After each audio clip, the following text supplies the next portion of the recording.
Hello, and welcome to the second lecture for the Empire, Society, and Modernity Civilization class for Year 2 students. I'm Marc Lefebvre, and I'm going to be talking to you today about the Great Famine of 1845. That's going to be my starting point.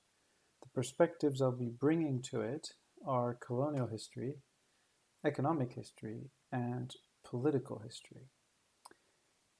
In order to follow this lecture, you need to download the presentation from Amétis.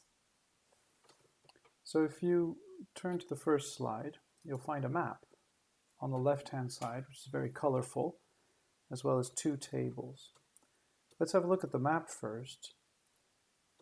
The map shows you the decline of Ireland's population over a 10-year period between 1841 and 1851.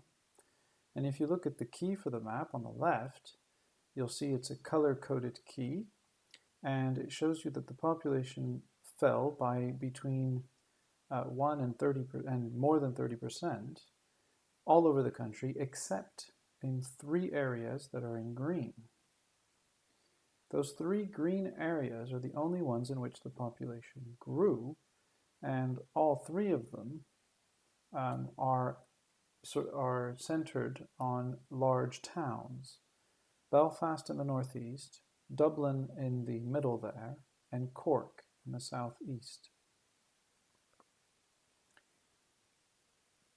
As you can see from the first table at the top, there was a steep decline in the number of Irish men and women in Ireland between 41 and 51 to the tune of roughly almost 2 million people. But as you can also see, if you go down the chart and you move on to 1871, you see that the decline in population continued after 1851. And that to this day, so the latest numbers I have are for 2017, Ireland still hasn't recovered the population numbers it had in the middle of the 19th century. Okay.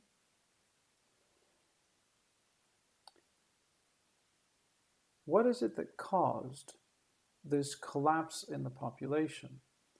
Well, two things happened.